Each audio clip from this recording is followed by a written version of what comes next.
talking, but I wasn't. So, yeah, I was saying Matt is a little bit late, but he'll be back very shortly. He's coming on very shortly. Thanks for coming, and I'm wishing you a happy Sunday. Please don't forget to click like, share, and subscribe. And I want to thank all of you guys for always supporting the channel, always coming to watch it. It'll be a lively chat today because, as usual, when Matt comes to the channel, it's always incredibly lively. So, besos desde, I can't see the flag, England, United Kingdom. Hello, hello. Where are you guys watching from? If you have questions for Matt, I think he's going to be also streaming this to his channel. I'm not sure, but he should be able to. Otley, West Yorkshire. Yay. Hello, guys. Yes, yes, yes. So many things that are ongoing right now. So Mr. I was going to say Mr. Matt is going to come very soon. You're watching from South Carolina. So thank you. Please, please click the like. Also subscribe to Matt, the Angry Bootnik. I am Slovenia. Wow. Rio de Janeiro. Wow. De Janeiro. Wow. Ireland. Beautiful Ireland. Edmonton. Yeah. From South Africa. Wow. Thank you. Hello, hello, hello. Pembroke, Ontario. Wow. UK, give me good news. Well, I don't know if it's going to be good news, but you're going to hear some news because Matt, as usually he speaks his mind. From Florida. Yay. Latinos in Israel. Yes, yes, yes. Oh, thank you, Michelle York. Mitchell York. And here we have the Angry Bootnik. Hello, Matt. Then. How are you? How are you? I'm definitely here this time because you texted me at 5 o'clock in the morning. So well done. I'm here. Well, the thing is the time difference, So yeah, it can get confusing. We've done it a couple of times, haven't we? How are you? Everything all right? Yeah, everything is fantastic. Everything is great. Like so much in the news, isn't it, man? Oh, there's loads of good stuff. I'm loving Trumpy Bear's first couple of weeks. I think it's been fantastic. What do you think is going to happen though with the tariffs? The fact is, I think he's trying to get the rest of the world to put in policies that will be good for their own people instead of carrying on with this globalist mantra whereby the Prime Minister of J.D. Vance said the exact same thing. And it's something that I've been saying for a long time. And it's that we need to go back to the strong nation state. Everything worked better in the 1970s. Like, you did have movement of people, you did have immigration, but it was controlled. You did have trade deals. The UK used to get all of its lamb from New Zealand, but they used to get wine from France. We had international trade deals, but since they've tried to move to a global world, everything's falling apart. And I think he's trying to tariff everybody else into seeing things his way. The idea that a country as wealthy and as strong as the United States should be constantly throwing money at everybody else just because they can afford it. Well, it's not really true anymore, is it? Because the United States is in $30 trillion worth of debt. Like, if you look at the credit cards of every country in the world, they're all maxed out 3 times over. So this system we've been doing for the last 40 years, it's not working. And I think he's trying to tariff everybody into submission. I'm also confident he'll pull it off as well. There's no way the Europeans and the Canadians can out-compete the United States. There just isn't. Not if you look at the numbers. You know what I'm saying? Your audio's gone, Paula. No, I did it on purpose because Siri was barking. I want to show you something here because I don't know if you know this. I'm a huge Ronald Reagan person. I think he was, I mean, that's for me, that's a very personal opinion. I think he was one of the best presidents ever in the United States. To me, okay? A very personal. Lots of people. Okay. So let me show you what he said about this. Our peaceful trading partners are not our enemies. They are our allies. We should beware of the demagogues who are ready to declare a trade war against our friends, weakening our economy, our national security, and the entire free world, all while cynically waving the American flag. The expansion of the international economy is not a foreign invasion. It is an American triumph, one we worked hard to achieve, and something central to our vision of a peaceful and prosperous world of freedom. After the Second World War, America led the way to dismantle trade barriers and create a world trading system that set the stage for decades of unparalleled economic growth. Yes, back in 1776, our founding fathers believed that free trade was worth fighting for, and we can celebrate their victory, because today, trade is at the core of the alliance that secure the peace and guarantee our freedom. It is the source of our prosperity and the path to an even brighter future for America. Until next week, thanks for listening. What do you make of that? I don't think that contradicts what I said, because when Reagan made that speech, what was it, 82 or something? Like how long ago was that? Yeah, and then 1984. 84? Shut up! Probably you were born that year. The world's changed. It's been 40 years, and this is what basically when Reagan made that speech, we thought naively, that if we just exported American values around the world with trade, like I said, I'm a big fan of Thatcher, and Thatcher was a free market, marketeer, like Reagan was. They thought that if we traded freely with China, for example, that China would suddenly embrace Americanism and they'd suddenly become free market liberals themselves. But what's actually happened is they've cynically took our money and then have you heard what they're up to? The Chinese in places like Africa and Asia, the Chinese are stomping on people. The Chinese, they've called it the new Silk Road. They're mining all the lithium in Africa. They've got child slaves. The Africans are far worse empire builders than the British and the French and the Portuguese and the Spanish ever were. So I didn't disagree with it in 1984, but I do now. And that's the problem. Like, I'm sure you'll agree with me because we're both getting older. So we know this because we feel it. 40 years isn't a small amount of time. 40 years ago, I was knee high to a grasshopper. It's been a while. I was 16. Yeah, there you go. It's been a while. Do you feel the same as when you were 16? Because I don't. I don't. Yeah, a lot's changed. You know what I think it is, Matt? I think what's happened is that what started as a good idea ended up being abused. Exactly. And, this is something, very, very dumb. I don't know if it's happened to you, but sometimes when you have, let's say, a particular friend, and he's always hitting you up for money, can you lend me? Can you lend me? And you're always giving them money, right? Yeah. And then one day you say, you know what, buddy? No. Then immediately, rather than being thankful that, you lent them so much money, they vilify you. It's like, how dare you? Why, what an asshole. What is this? What is that? Because they became accustomed to you always being there and giving them. And sometimes they even escalated the amount they asked, So I do think that what free trade was, the way these nations took it is that the United States is going to give and give and give, and we're just going to take and take and take. Yeah. And now that they got used to that kind of thing, now that Trump is saying, wait a minute, we've given you, but you also have to give us back. And it's not happening. It's not being reciprocal. You know what I mean? Yeah, 100%. But, and this is what I'm saying, the other thing, right? A lot of people don't know. They haven't bothered doing the reading. Like, we know the irony being that now we're more like digital and more online than ever before. But people are less well informed than they've ever been.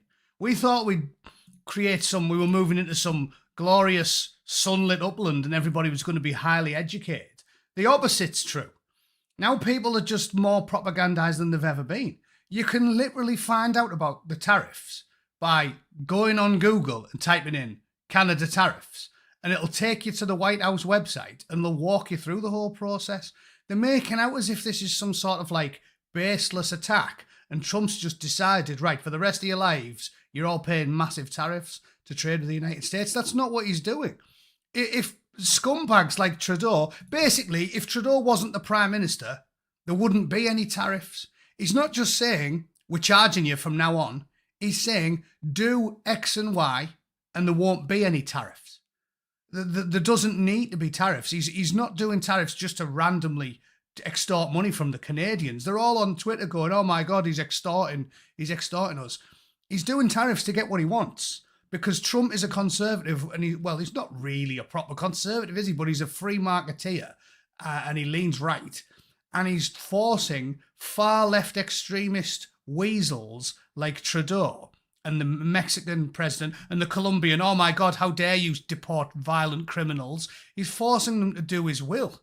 If they do what they're told, there won't be any tariffs. It's not just a random, it's just a random tariff he's putting on them for fun. He said to them, shore up the border, sort out the drugs and the illegals and all these sanctuary city bollocks that the type of stuff Trudeau's embracing, do all that and get rid of it because your people want it. And the tariffs will end. As far as I'm concerned, not only is Donald Trump doing a solid for the American people, Donald Trump is doing a solid for conservative and liberally minded people, actually liberal, like me, not woke, freedom-loving people all across the world. He's doing Canadians a favour.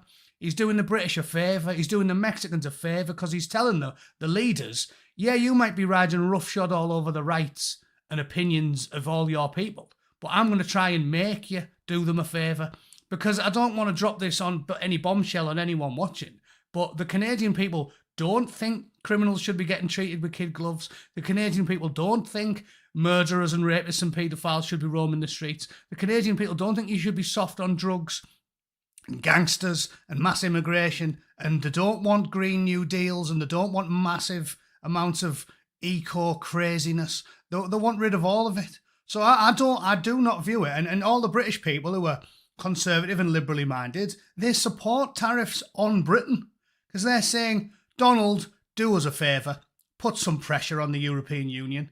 And I guarantee it's the same in Canada. It is not a punishment against Canadian people.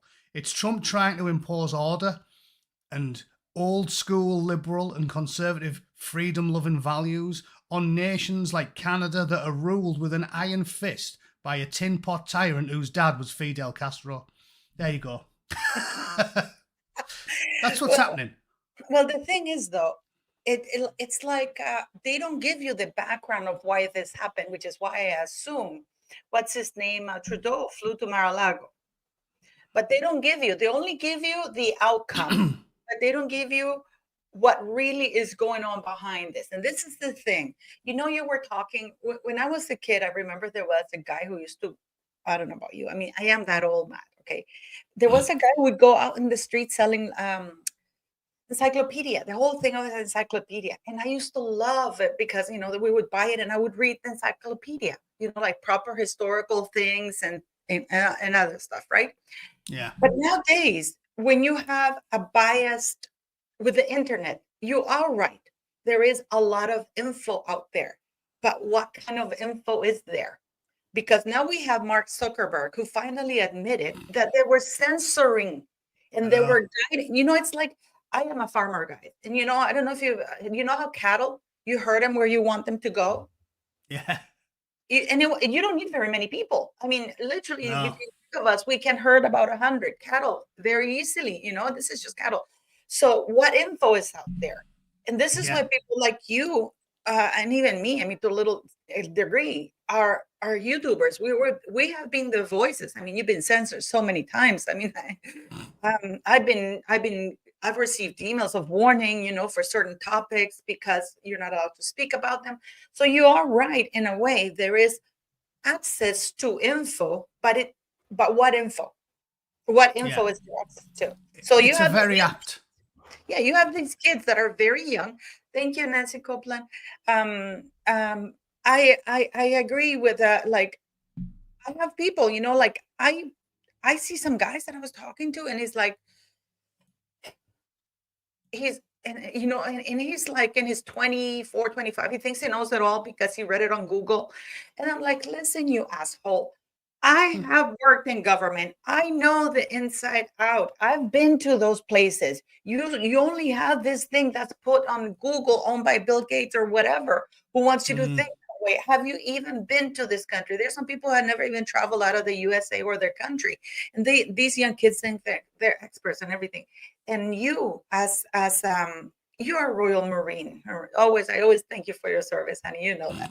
Um, but you know that when you go through training in the UK and when you go to war, it's a completely different animal.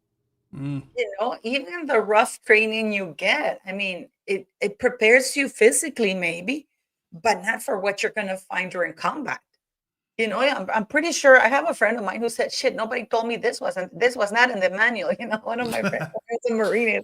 Well, Nobody- what you said though is an apt analogy, right? About how you're a farmer and you can herd a lot of animals with only a few people, because that's how the world used to work. And that's why they've retreated back to what they know, which is constant lies, constant outright fictions. The BBC, they have a disinformation reporter, all she does is lie. It's unbelievable. But because in the old way, all you needed was the BBC, CNN, MSNBC, and a couple of internet platforms, and you could control the narrative. And what they're proving here, and look at your chat there. What I said there when I was doing my little rant, it's been proven right by the chat, so we know it's true because we've got normal people talking about it. Your mate there who said, "I'm Canadian," Nancy Copeland said, "I'm Canadian, I agree with Trump, F Trudeau." That's what I was saying. Everyone agrees with him. Conservative and freedom-loving Canadians want Trump to put the tariffs in place. And then you scroll down a little bit, there's another one. From Bionic Nicola, we did a tribute to Trump at the British rally yesterday. The British and the freedom, it's not about nationality anymore, because these lunatics have made it a globalist thing. Globalism is a thing, and this is what they've done. So Canadians that respect freedom and hate the tyrants like Trudeau, they support Trump's tariffs. The Mexicans that are conservative-minded support Trump's tariffs. And the British people that are conservative and free market libertarians, freedom-loving people, they support Trump's tariffs. Because Trump's saying, do this and I won't tariff you anymore. And guess what? The people of those countries support this, which is strong on crime, enforce the border, deport the criminals, deport the murderers, deport the rapists, stop being soft on these criminal elements, get rid of the gangsters. Look at Sweden. The Swedish people must be begging. I watched a podcast this morning where they were running through the numbers of Sweden. They've wrecked it. It used to be one of the most peaceful, wonderful places in the world. And now, did you know in January, there was 30 grenade attacks and explosions in Sweden? Nearly one a day, like it's Baghdad, because these criminal elements have moved in, and the lefties like Trudeau are going, no, it's fine. Let's talk about the environment. So the Swedish people who support, if he turned around now and said, right, I'm going to put in a 90% tariff on Sweden unless the Swedish Prime Minister does X, Y, and Z, I guarantee the Swedes would be thank God for President Trump. So just don't listen to the media. Go on Google and just type in Canada tariffs and read the fact sheet on the US government website. In fact, I'll do it myself. I'll type it in and you can read the stuff. Like I keep saying, here we are, Trump, Canada tariffs. Bosh, there we go. So how do I share this? I'm getting the hang of this now. I can do it, can't I? Bosh, there we go. You see that? So this is the White House website. And he explains in full that the tariffs have been put into position because, predominantly, our neighbours, north and south, aren't controlling the border. So we've got illegal aliens and drugs and people traffickers and all this stuff. And he said, until the crisis is alleviated, President Trump is implementing a tariff. He doesn't say, just for fun, I'm going to start charging Canadians more for American goods or vice versa. He says, until the crisis is elevated. So what he's doing, God bless him for doing the Lord's work. He's saying to the Europeans and the Canadians and the Mexicans and the Chinese and everybody else, get with the program. Your people don't want illegal aliens and drugs flooding across the borders. Your people don't want transnational criminal organisations ruining the children's and the wives' lives. So he's saying the orders make it clear that the flow of contraband drugs, I'm down here now, like fentanyl, through illicit distribution networks has created a national emergency and a public health crisis. So take action to stem the flows and get rid of the criminals and shut down the money laundering and the drugs, and the tariffs will go away. But nobody wants to do the reading. There's people just sitting there going, oh my God, Donald Trump's extorting us. He's not. He's trying to do you a favour. He's trying to give you your medicine. And like a recalcitrant child, you don't want to take your medicine because it doesn't want to taste very nice. Trudeau is scum. Trudeau is scum. If I was Trump, not only would I put tariffs on him, I'd invade them. I'd be like, here, if you don't get that little commie prick. This Trudeau stole old ladies' money. He's just saying, I'm going to put a percentage tariff on a country unless you do this, and then the tariff will go away.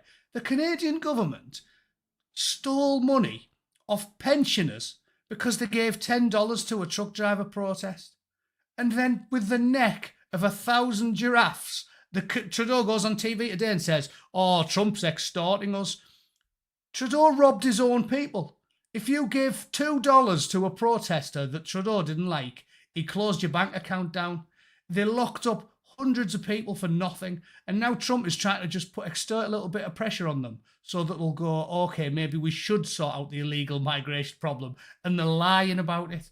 So, I mean, I can't make it any plainer than that. If you want to read it, Google that, Trump Canada tariffs. Go on the White House website. You can read why they're there. You can read what they can do to get rid of them. It's very, very simple.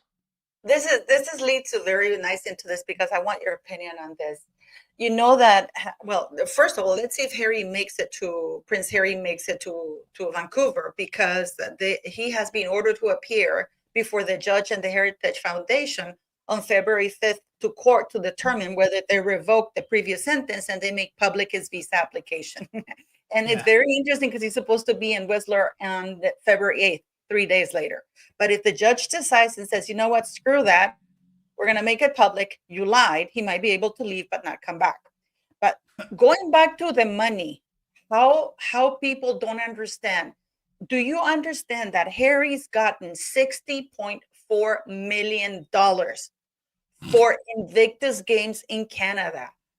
30 million. Yes. 30 million of that from the Canadian government, provincial and the national one. On top of that, it's absolute. On top of that, if you are a veteran participating in these games and you get injured, you're out for money because you are not covered by this. And we already have the case of the veteran Snow that fell backwards in a wheelchair last year, and he already had like 12 surgeries and injuries, already like a veteran, injured. And then when he fell backwards, you can see it hitting his back and stuff like that. When he got back to, he went to the doctor in Dusseldorf, and you're fine.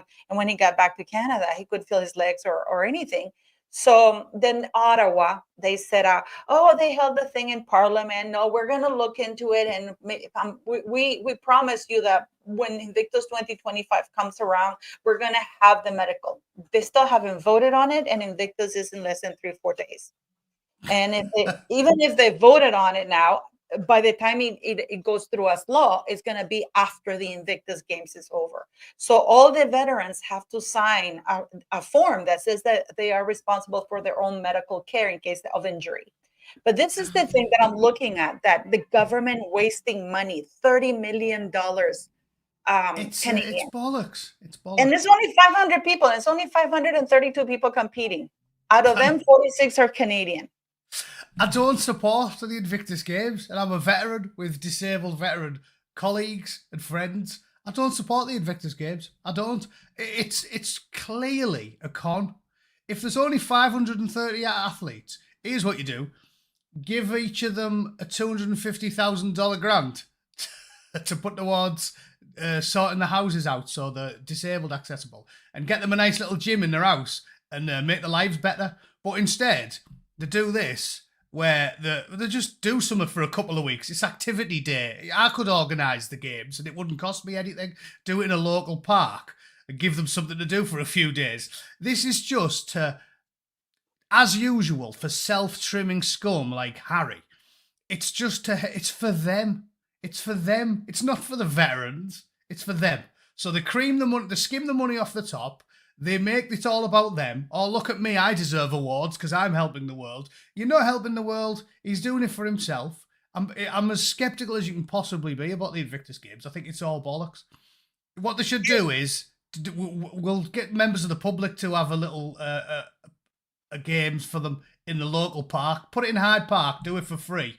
And you don't need people like Prince Harry skimming the money off the top. 60 million. What are you getting for your money there? That's just all bollocks. Listen to this, and because you're better with numbers, but this is what I get when I read this. They're getting $11,168,869 for workforce. Workforce is a company, including staffing with a workforce comprised 90% of volunteers. So they're giving a little bit over $11 million to workforce to pay for the staff, but then 90% of them are volunteers, which means that only 10% are getting the $11 million. Right. Well, if you divide 11 million by 550, that's 20 grand, right? Roughly. So that 11 million at the bottom for accommodations and catering, 20 grand to put people up in a hotel and feed them for a couple of weeks. The numbers don't even add up on the face of it. No, and they're paying for it. They're paying for it. They get a discount. They buy a family and friends thing. And then listen to this. They have 13,298,000 for operations and support by using existing world-class, so they don't have to build anything. And they're not paying the stadium for that. The numbers don't add up at all. You could probably put the whole thing on for about $3 million. I do not get it. I can't believe the government's paying 50%. The thing that I wanted to bring about for this is because I want to show how corrupt the government is, even in the UK. Because I don't know if you know this, but Harry managed to secure Fury. This is the military UK talking. Okay. Fury, as budget contains no defense spending rises, but pledges 26 million pounds to Prince Harry's Invictus game, as military expert warns if the armed forces are under-equipped, a lot of more people will become eligible for those games. You got to laugh, haven't you? It's almost comical. I didn't know that. 26 million. It's pounds unbelievable. and to host it on Birmingham. I did a whole video about this because Birmingham is cutting down social projects because they're absolutely broke. They're dimming down the lights, the street lights, because they don't have enough money to cover I know that. They're cutting the budget for policemen. There's a lot of holes on the street. They're only collecting garbage once, instead of like once or twice a week. They're only doing it once every 2 weeks. So you have dark streets, less police protection. They're cutting down social programs for children and the elderly and the people at risk. You know that there was one program that was 21 million pounds. That the 21 million pounds was for 4 years. That's what they needed for that program that had been going on for children and elderly in Birmingham. But the government did not have money to disperse 21 million. But for those programs, which is a lot, instead they gave 26 million pounds to Harry to host the games in Birmingham. And people are absolutely, this is the thing that we're talking about, corruption. Unbelievable amounts. I didn't know it was this much. Unbelievable. You didn't know? No, I know about politics, so I know how Birmingham City Council's gone bankrupt. I know how the British government's constantly slashing defence spending. But this is what I'm saying. So it proves that it's just naked, brazen corruption. There's no way it costs even a tenth of this to hold an event for 530 disabled veterans and have them play some games for a week. It's preposterous, and as usual, it's scum, a human scum like Prince Harry, just stealing from it's just another way for them to steal from the taxpayers. Like they've gone, ooh, the public get all sentimental when you talk about disabled veterans. There's something good we can stick our greasy mitts into. It's just theft. It's just theft. No, this is just giving money to the son of the king. And I mean, this is the military. Lord West of Spithead, who is a former Royal Navy admiral, told Mail Online, I am absolutely amazed that the government has not increased defense spending in this budget. It's extraordinary. They have said that we could soon end up in a war and that we should be prepared to fight. In that event, the armed forces will be under equipped, and there will be a much greater number of those eligible for the Invictus Games. You know, they've lost the plot. I mean, the thing is, like, the governments nowadays, and this is for the people in the UK, this is, people should not be allowing this man, because on top of that, you know that Harry's hosting a concert, because now it's become about the concert where the guy from Coldplay is going to attend, Katy Perry, Nelly Furtado. They're charging between $83 to $358 per ticket, and they're pocketing about $80 per ticket on top of the donations and on top of everything else. So this is, and Harry and Meghan Markle is getting paid to attend. Invictus Games blocked me for simply asking. And yeah, of course they did. yeah, I asked, you know, they blocked me, and they're blocking everybody who asked them to confirm. So I do not understand how Canada gave that money to Harry instead of giving it to the veterans. How this veteran who got hurt in the Invictus Games, you know, it out thousands of dollars. Yeah. You know what? It's I mean, I laugh at everything. It's all you can do. I tell everyone to laugh, but you laugh because you expect it. Oh, no. You But really listen to this. This is how kiss us, the mainstream media is. And this is where I wanted to get to you about being herded. Okay? How they herd you back into what they want you to think. Okay? Listen to this. To make a return for 2025. And it's something we always look forward to at the Royal Report. It's the regular reminder of the old Prince Harry we know and deep down we love. Remember this? I can only begin to imagine how challenging the journey of recovery is. But you see, they play the one when the Invictus Games was part of the Royal Foundation, and actually everything was donated. So the Royal Foundation didn't really need very much. Yeah. Because everybody wanted to help. I remember when the king, Prince Charles went, Prince William. So and the expenses were bare minimum because, you know, everybody wanted to host it, you know. Yeah. So they're trying to show him, and this is the prince with love. I have for these men and women. Patrons, and the focus should be on them for their service to us. Now, this year's Invictus Games opening ceremony in Vancouver is going to be pretty star-studded, and I hope that it strikes the right balance between grit and glam. Joining me now is Royal Editor for the Daily Mirror, Russell Myers. Russell, we always...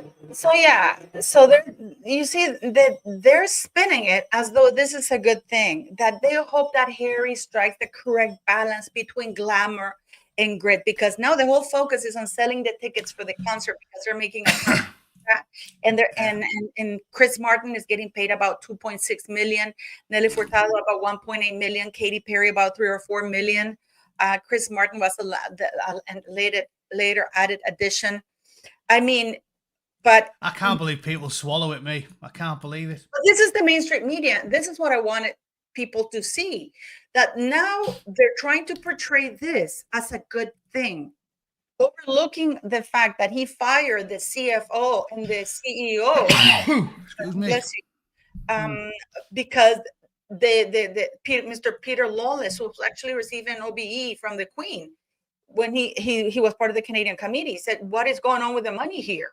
So he dared question Prince Harry spending or misusing the Invictus Foundation. So they were fired. Yeah, of course they were.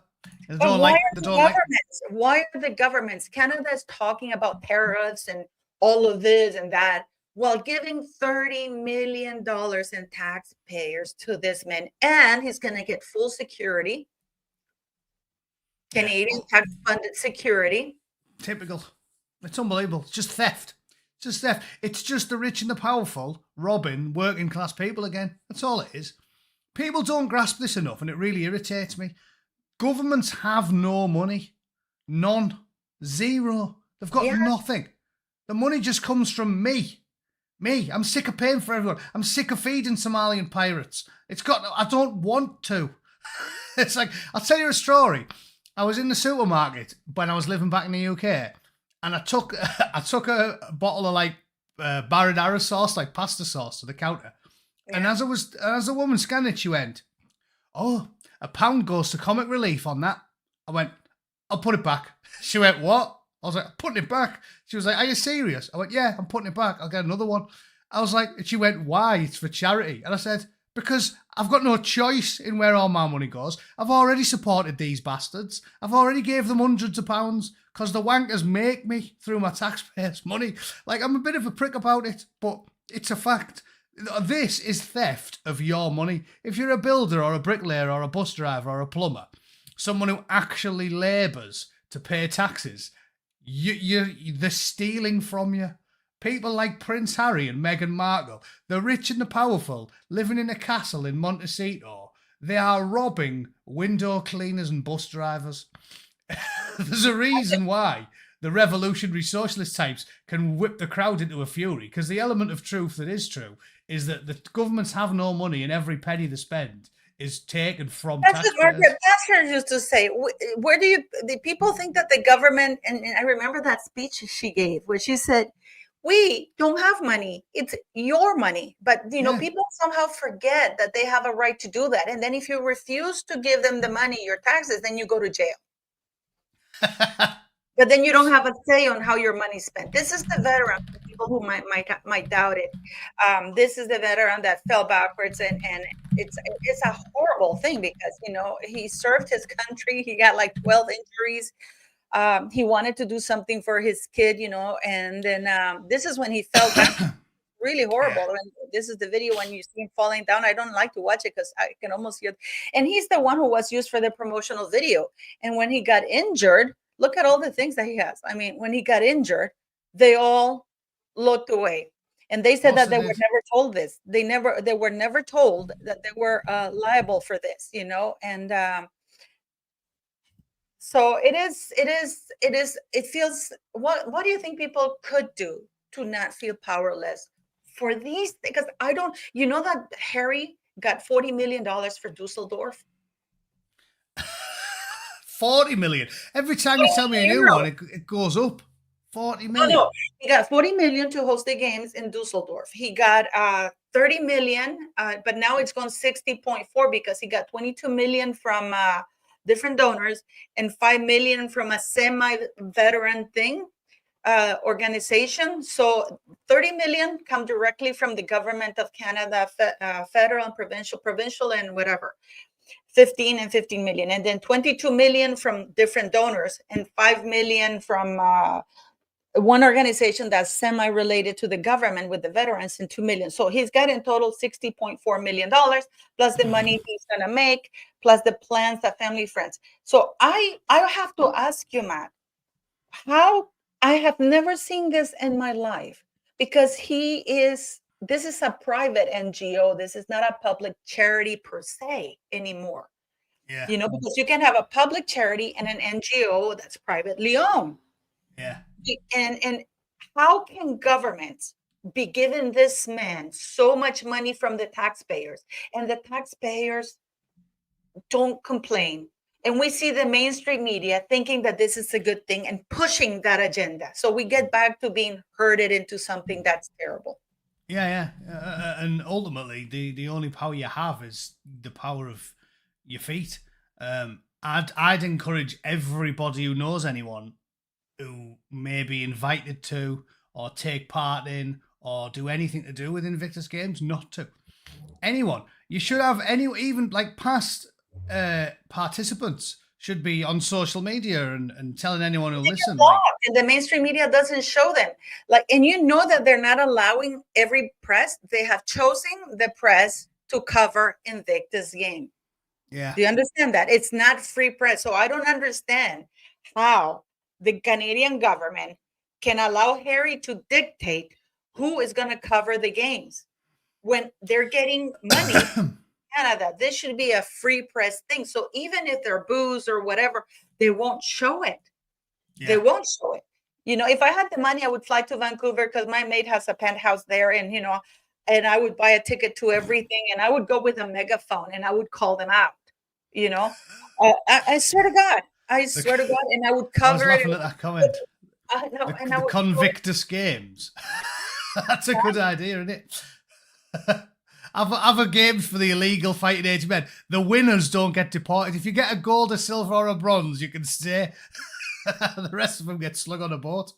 It's honestly, it's just naked corruption, basically. It's naked corruption. The only thing that annoys me is, again, like we argued about this in the past, that you always see you're way more optimistic than me. Like I told you that I keep telling told you, you like Trump was going to win. I told you he was going to be. you did say that. But again, that's one of the rare occasions where your optimism worked for you, because I was convinced they were going to just steal the vote like they did in 2020 and lie. No. You know what? It's not optimism. It's experience working in politics and diplomacy that you can see. And because I've lived through so many wars and so many regime changes, that you can kind of sense the mood of the people. And I could see that the more the mainstream media push something, when you see people on the ground and the amount of people showing up to remember that I told you that it was going to be the winning was going to be too big to steal. Yeah. Well, thank God. But so what I'm saying to you is though, like, so you were right there, and we agree on this because we read history books. All regimes fall eventually. So we got lucky there, didn't we? Because again, I wasn't wrong about that. 2020, time has not been kind to 2020. It's not like 5 years later we're all going, oh, yeah, he definitely didn't cheat. Time has not been kind to them. It looks more like they cheated. So I was just thinking, oh, well, they'll just cheat again then. And as you were correctly right about, enough people got annoyed about it. And this is my white pill, what I tell my most depressed followers when they complain about the UK. I was like, ultimately, all regimes fall eventually. It can take years, like Stalin or something, the Gulag Archipelago. Like, it can take years, but they do fail eventually. But in the short to medium term, this is where we disagree again, because you're way more optimistic than I am. Like, I'm when I knew that Trump was going to win, I can tell you exactly how I knew that Trump was going to win. I knew the moment they started allowing men into women's sport. They underestimated the values of women in politics. The moment I remember that father being kicked out of school after his daughter got assaulted in the boys' bathroom and him standing. There was no parent in the United States of America who, I don't know if you're a parent, but as a parent, and if I had a girl, there is no way that me as a parent of a little girl, watching my girl go through that, you're going to feel good about it. And the Democrats defending the rights of people, like, we go back to Jeffrey Marsh, that I was 100%. Oh, yeah. No, 100%. So that's where they lost it. Yeah. It wasn't even race. It wasn't even the price of the eggs. BS. It was the attack on the kids and as a parent, because don't forget, parents vote. Yeah. Parents vote. It was race as well. It was everything. And this is the thing, isn't it? It's because, and we did talk about this, and we were in complete agreement about it. The masses aren't woke. The woke thing is like 10% of the population, the elites. The masses, basically, it was all of the people rejecting wokeism. Because, I can give you 4 examples. So you've got one, the shy Trump voters, which was women who were getting told constantly, oh, he's crass, he's uncouth, he said grab him by the, whatever. I still don't believe the rape stuff. I just don't believe it.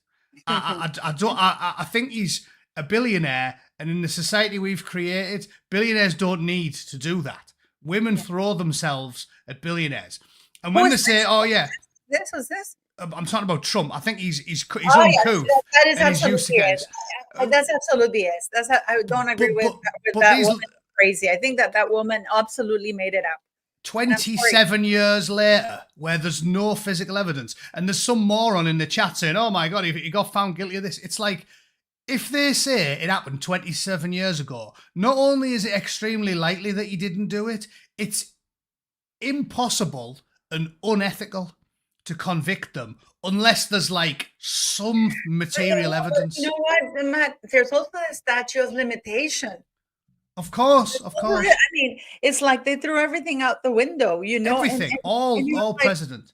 Anyway, you've sent me off on a tangent, but I don't want to go down there. What I'm saying is, the women cared more about common sense and biological reality and the children than they did about the crassness and the uncouthness and the shagging and all that.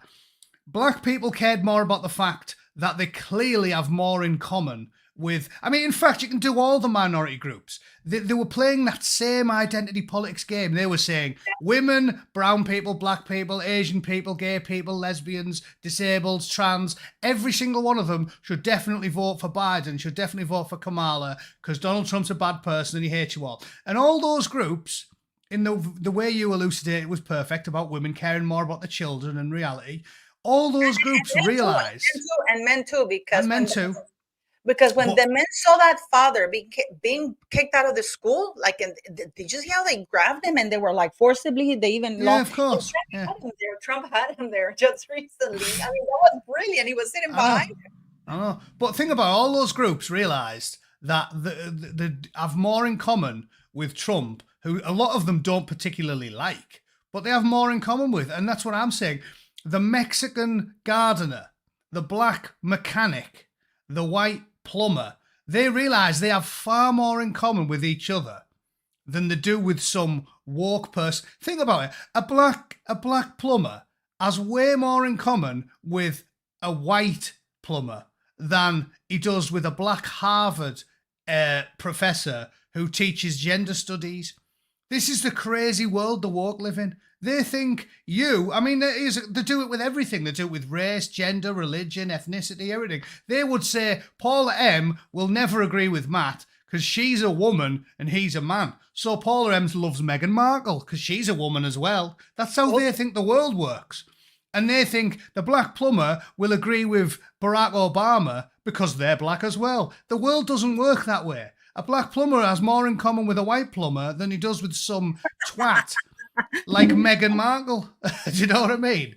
And the whole working classes across the world have rejected this woke bollocks for years, because it's inherently irrational.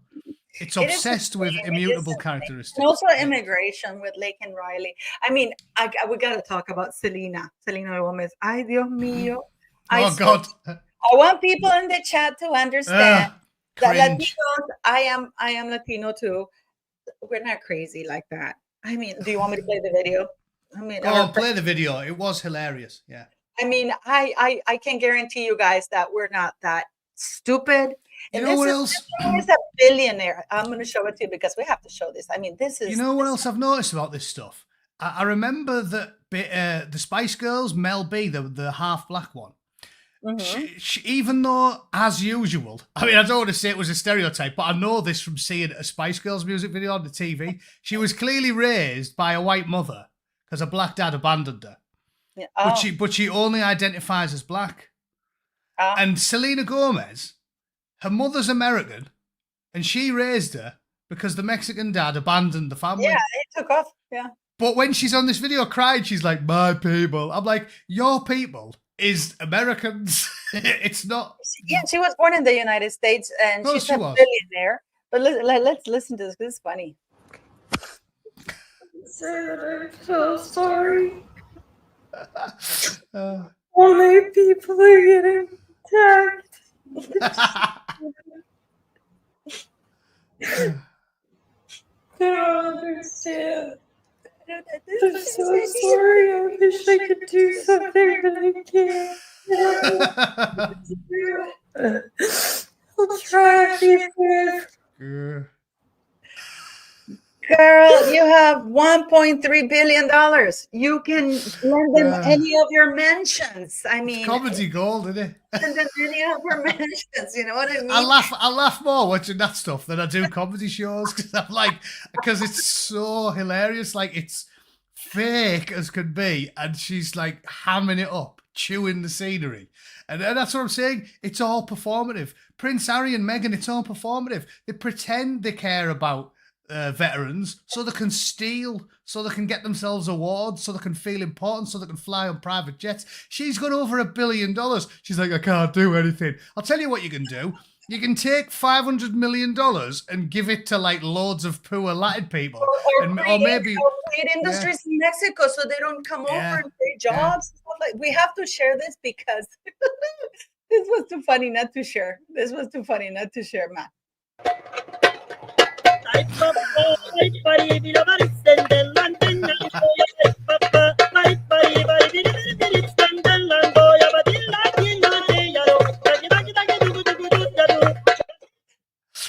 amazing. It's very But funny. then, Well, it's so I funny. love it.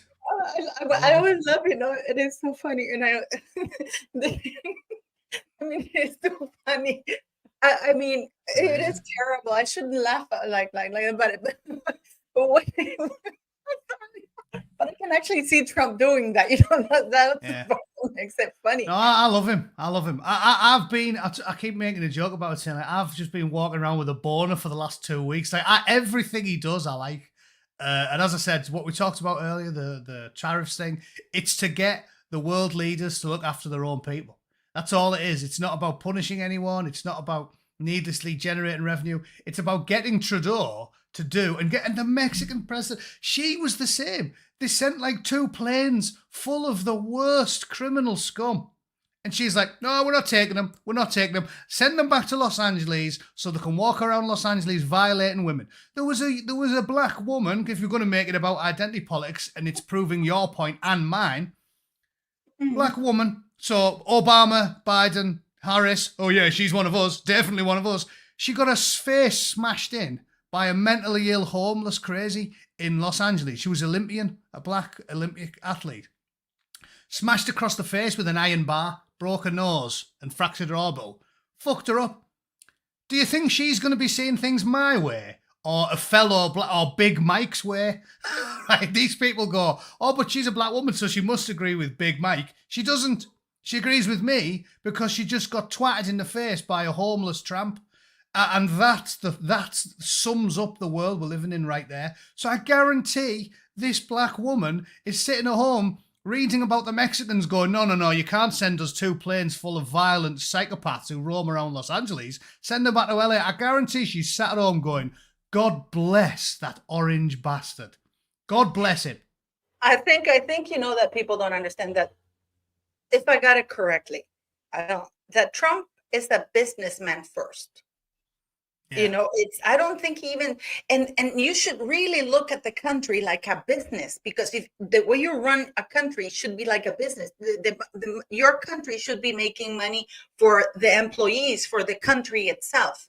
So I 100%. think that this is why politicians don't understand that, because they don't run the country like a business. Like, you know, they don't see the United States. How can we make the United States profitable? That everybody's okay, that everybody, you know, how can the United States make money? And instead, people are angry that he's saying to the people, we have made you a lot of money. We're giving you a lot of free trade and stuff, but now it's our turn for you to give us a little bit back. So this is what we go back at the beginning, take, you know, 100%. and when he says, wait a minute, we've given enough, like paying to NATO, you know, and stuff like that, you know, Selena is crying. You know what? It's Link Lauren. He's a guy I love and I follow. You know, have you followed him? He's really funny. He says, where were your tears for Link Riley? Well, for like Lauren, like Riley, the Riley lady, you know, that Lake and Riley. that Donald Trump just signed a bill. Where were your tears for that woman? I know. You know, it's like, you know, it is. And I wanted to ask you something about the crash. Have you seen that there've been 3 planes that gone down? I have. The Black Hawk thing going on. And do you think that Tulsi is going to be ratified, or Pam Bondi? Well, first of all, Tulsi will.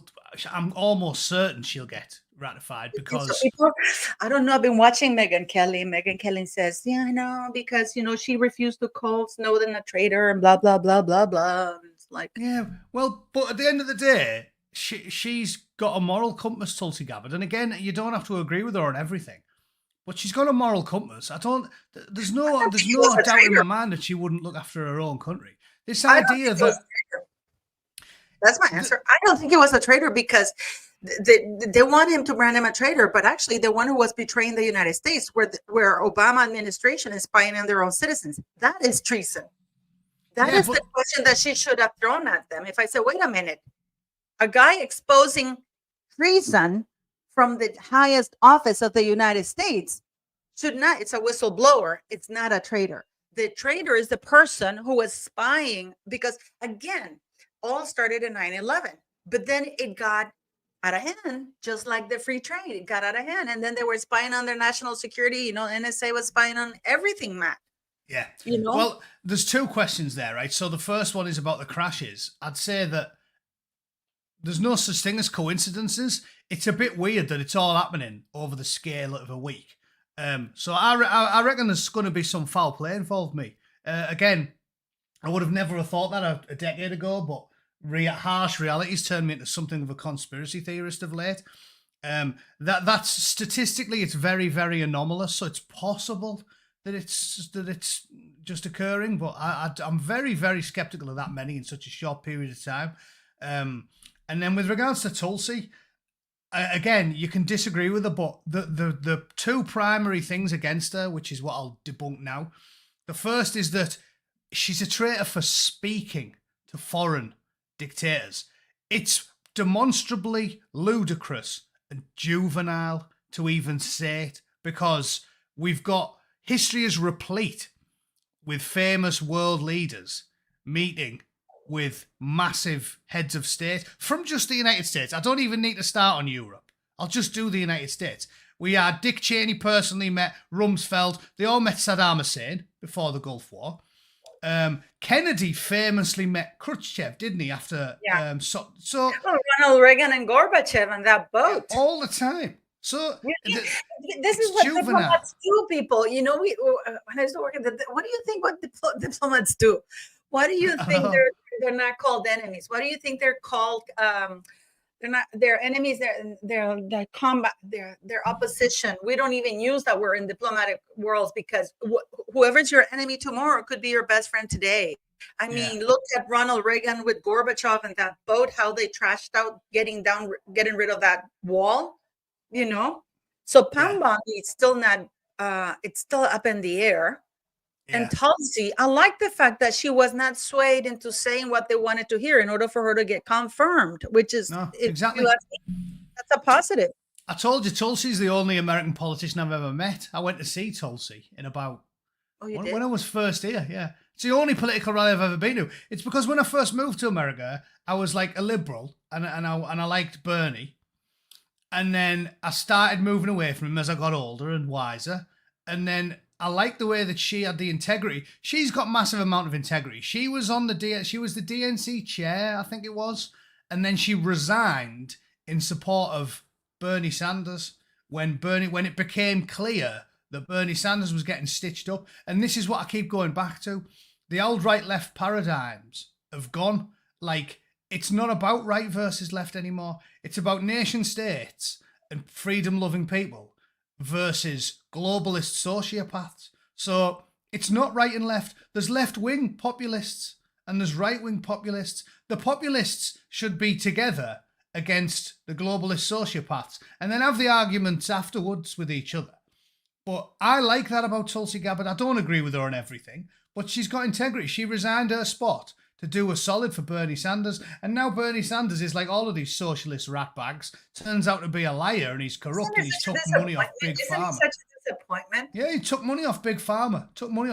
He's took more money off Big Pharma than anybody else in the Senate. So he's a scumbag. But she defended him when it was costing her a job, because she was a true believer. So I think she's got a full lot of flaws. I don't agree with her on everything, but I think she's got a moral compass. And I shook her hand at LAX and I liked her in person, and I got the feeling that she's a good person. So you don't have to agree with her on everything. As a soldier, she's been on the ground, so she knows, she's not a badass soldier. She's National Guard, but, she's done a bit. We'll just say that.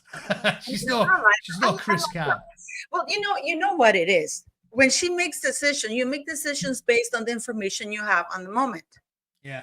And then she says, probably, if I had a different information, I would have made a different choice. This is why she's saying that she will make sure to get as much information as possible to present as much of a full picture as possible. So she was right on Iraq. Yeah. She was right on everything. Like I said, I like her. And I like that she holds her hand up when she makes a mistake. I think she's honest. I was talking about this the other day when people were having a go at me because I said I like Lionel Shriver. Lionel Shriver, who does interviews with The Spectator. She's a writer. Yeah. She's I don't agree with her on it. On a lot of things, she's an old school Democrat, really. I mean, she voted for Biden in 2020. Mhm. But I like her because she tells the truth. And then obviously she's a Democrat. So she got to 2024 and she said, I can't really bring myself to vote for Trump, but I'm not going to vote for Democrats. So now she's a non-voter. And I guarantee someone like that who follows the evidence where it lies, by 2028, she'll be like, I'm voting for Vance.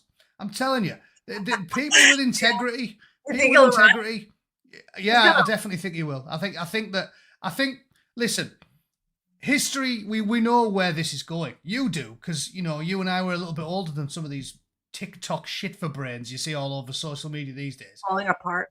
The simple fact is, small government, middle of the road, boring free market liberalism / whatever it is nowadays, nation statism, works.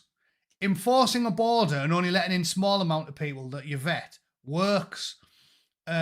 Not sending all of your jobs to China works. There is no way that Trump's not going to be successful. I guarantee in 3 years' time, the United States will be in a better position than it is now. 100% certainty. Because we know what the 1970s and the 80s and the 90s looked like. We know what they looked like, and they were better than this globalist hodgepodge melting pot of hatred. We know what Sweden looked like in 1999, and we know what it looks like now. So it's not my opinion. It's observing the world factually and accurately.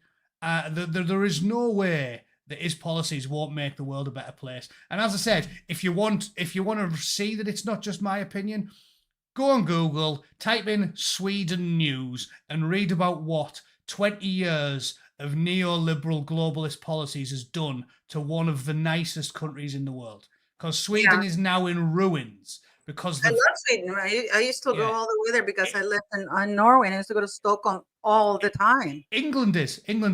We're just in denial. We don't think we're as bad. England's ruined. They've ruined it. You really 25. I remember what England was like in the 80s and the 90s and the early 90s before it bit.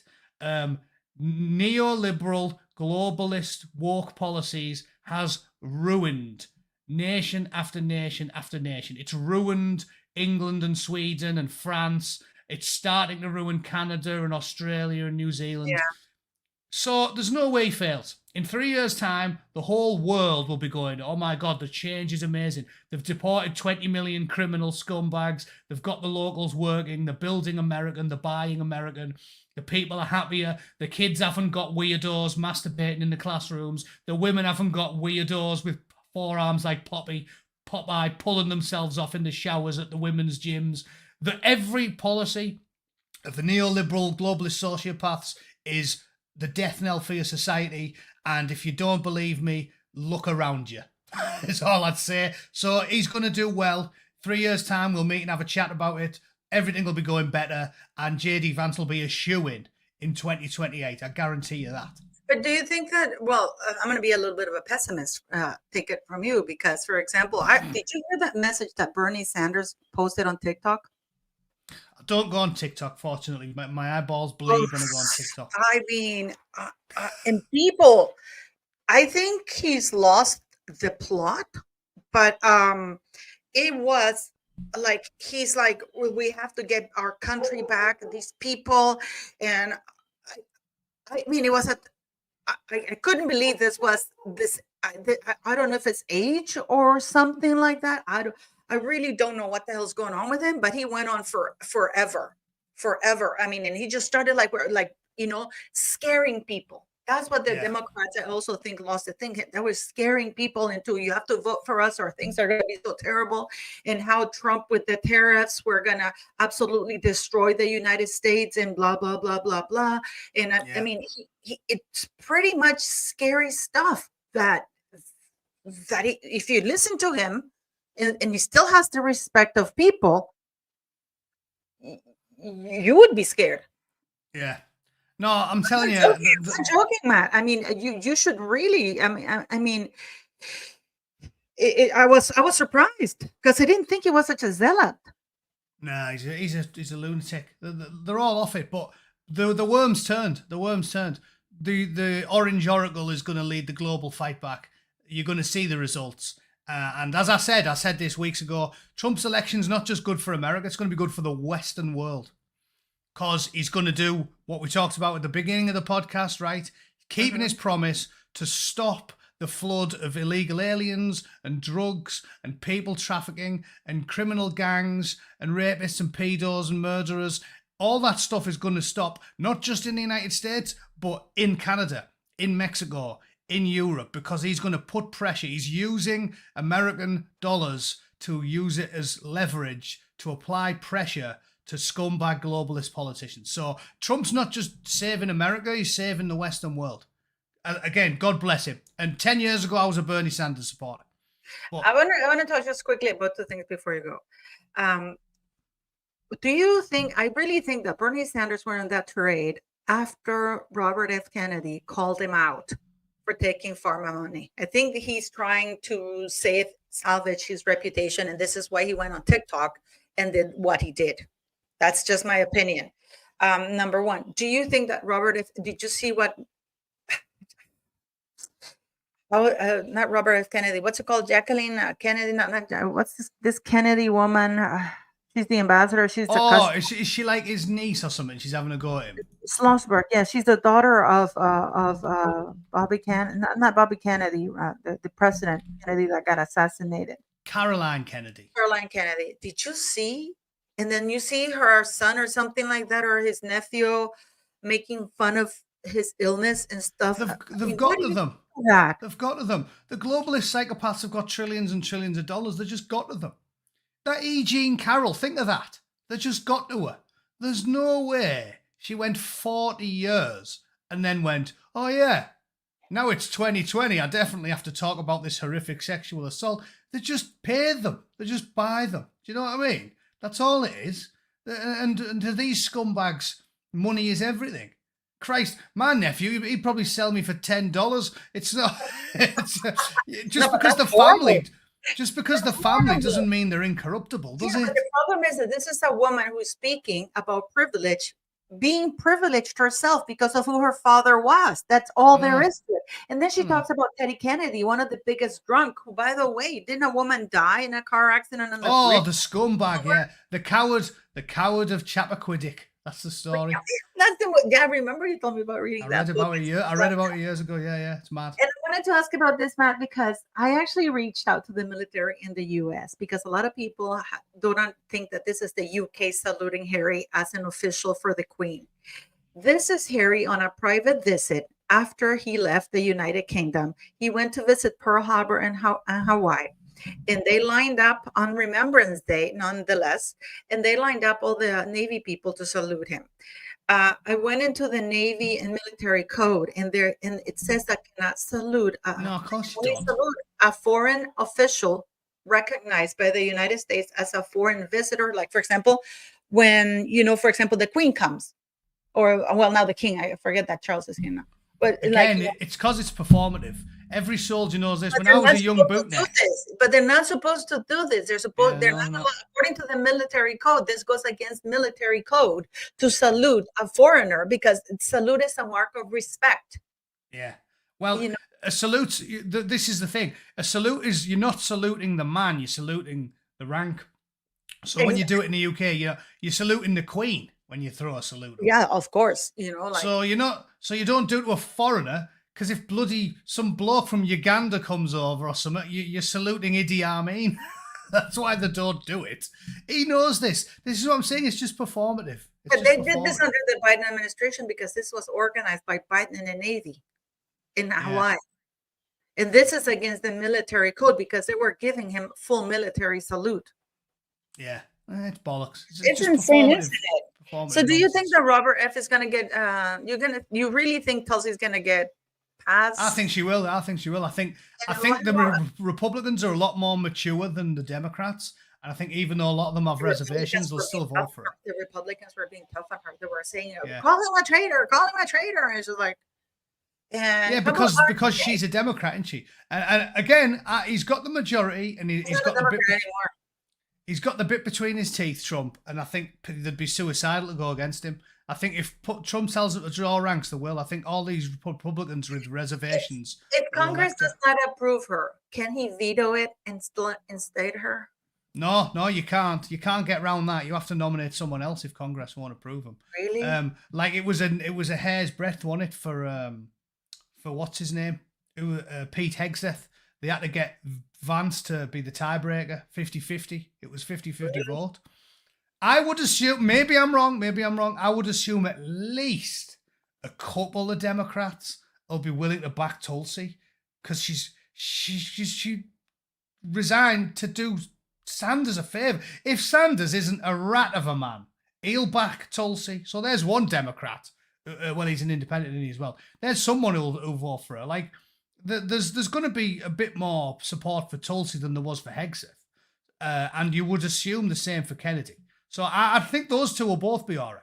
But we'll wait and see. These people have got no moral fibre, no moral compass, no backbone, no integrity, no honesty. So who knows? But I would assume they both get through. I think the Republicans are a bit more mature and they'll be more willing to vote for a Democrat than vice versa. So Was Kash Patel, was Kash Patel confirmed? Kash Patel, he hasn't, basically he's currently not in the job yet. He was the former chief of staff. Oh, I didn't think they had. I thought Kash Patel was still waiting on him. Let me see. Hearing underway. Let me see. Yeah, he's still waiting. Yeah, still waiting. Yeah, they're the big three that we're waiting on. And I would assume all three will get through because Trump's got the bit between his teeth and he's got the momentum. They managed to get Pete Hegseth through. So I would assume those three will get through. But I just wanted to show you this because these are some of the people that the eyes rounded and that Selena Gomez was crying. I know. There's a video of them chopping people's heads off with a chainsaw, and the left are going, "Oh, I've told you, I ranted about it on my live stream yesterday. It's unbelievable. These globalists are on another planet. They're on another planet. They get the worst people. Not just, this is why it's hilarious. They don't just get criminals. They get criminals like that. In England, they don't just get like a bank robber or like, you know what I mean? Like if the world made sense, they'd be like, oh, you can't deport this bank robber. Oh, you can't deport this mugger. But they go like, oh, this psychopath cannibal who ate a 3-year-old. Like they find criminals who are worse than any criminal you could invent in your head. And they go, oh, well, we're all out looking after these guys. It's unbelievable. It's unbelievable. I learned something because, I'm close to El Salvador, right? El Salvador is a country where these are Mara Trucha. Mara 13, they're La Mara Trucha, they're the worst kind of criminals. And Bukele, the president, has done a fantastic job. Yeah. I learned, because I didn't know this, I don't move around that world, that the more they earn a tattoo per crime they commit. So the more tattoos they have, that's how many more. This is how you can tell how criminal. I didn't know that. I thought, why? Yeah. You know what I remember? The one of Con Air. There's a Con Air and he's like a multiple rapist, and every time he does it, he gets another tattoo. That's what they do. And then you'll see the Biden administration going, oh, you can't deport this poor fella. He's only killed 238 people. And this is why I tell you, you have to laugh. Because if it's like fantastic satire from the 1980s, if it was a sensible world we lived in, they'd be arguing to not deport criminal like burglars and muggers and pickpockets. But in this day and age, they argue to not deport scumbags who, like fiction novels would have come up with. They'll be arguing not to deport Hannibal Lecter. It's crazy, but it's also hilarious. So every cloud has a silver lining, because 2025 is going to be, if nothing else, hilarious. And I cannot wait to see them defending human scum. That's why I never pronounce anyone's name correctly. Have you noticed? I have a daft nickname for everyone. Because I want, because they're all obsessed with names. So like I call it Axel Rudu Kanubu. Or Lady of the Criminals. I pronounce everything wrong because I'd expect a politician, like if in 5 years' time, like, I don't know, I've got hundreds of thousands of subscribers and the BBC are on my case. I want to see like a Labour politician go, oh my God, he mispronounced Mr. Rudu Kanaba's name. Like I'm constantly trying to get them to defend the indefensible. So I refuse to use the real names for these people. I'll happily slur them and use disparaging terms because they're baby killers. Because they're multiple sex pests. I gotta ask you this, because you don't know about this, Matt. Was that because I saw something on the internet, but I don't know if it's true. These Islamist people got on the London Bridge and they were self-flagellating. Was that for reals or is that a AI? Yeah, no, they definitely do that. Yeah, they do. It's Oh, like no, a it's all Muslim over the place. festival. Is it true that you see that? Yeah, yeah, on the streets of London. And Do you know what's how going many on? do you know how many there are in the UK? It's actually staggering because this is what I'm saying. They've imported the enemy to take over from within. There's something like 4 million fighting age men from Islamic countries in the UK now. Millions and millions. There's like, here's a statistic I read. There's more people, there's more of those Islamo-fascist terrorists on the watch list in the UK than there is in the British Army. Think of that. Think of that. There's more imported jihadis on the watch list in the UK than there are serving soldiers in the British Army. So this is what I'm saying. We're in serious Why trouble. don't they kick him out? Why don't they kick out Keir Starmer? I'm asking you honestly. What's stopping? Why doesn't it? Because clearly he's hated. But because I've told you, because it has to get bad before it gets better. Every tyrant falls, but it has to get a lot worse before it gets better, because as it stands, it's sort of 10-15% of the woke sociopaths, 10-15% of the people like you and I that pay attention and get all of our media off alternative journalism. But then you've got the rest of the sheeple who, as long as the electricity's on and Netflix is working, just want to get on with their lives, and they still believe the BBC, and they still listen to CNN, and they still think the world makes sense. So it has to get worse. When it gets worse, it'll change. But I've been saying this to my followers for a long time. Strap yourself in and get used to laughing at the lunacy, because we've got another 5 years of pain before the sheep. I remember this. This is going to be very quick, Mike. Hugh Edwards, that guy was caught with grade A POR and pictures of children of minor. Yeah. And he got off with a slap on the wrist. Yeah. Well, there was another case in the United Kingdom of a man, and he used Hugh Edwards' case as precedent. And this guy, guys, I want you to understand that the kind of images that these people got caught with, they are the worst kind of images involving children without clothes and horrible situations. Yeah, This torturing kids. This man got off because he said that he cited the precedent of Hugh Edwards. So, seriously, I'll send you the link so you can talk about it. He got off because, rightly so, he's saying, wait a minute, they can't be a two-tier justice because you caught me with exactly A1 or whatever they're called images. And I had like 100 or 108 images less than the amount of images Hugh Edwards had. So therefore, why should I be so? So he was sentenced to non-custodial. Custodial is like actual jail. Non-custodial, you don't go to jail. So he was like 6 months non-custodial sentence. Yeah. So now you have a precedent for men like this. I bet you it's the one I shared. I shared that on my Twitter yesterday. This one. Yeah. Sharmouk Abdullahi. 52 torture images of children. Category A, the absolute worst. So literally fully torturing children. And he got 10 months suspended sentence. There's a bloke who put stickers out on lampposts saying it's okay to be white, and he got 2.5 years in jail or 3 years in jail. Really get you, right? That guy Ruda Cubana, the guy that killed all those little girls, he actually posted on Instagram and Facebook and on X and everything images about Gaddafi, about the London murders, bridge murders and stuff like that, really violent stuff. Yeah. And I actually asked, why didn't the police come and get him and give him a trial immediately for 2 years like they did with this other white folk? Because there were really violent things. And I think that those murders could have been prevented.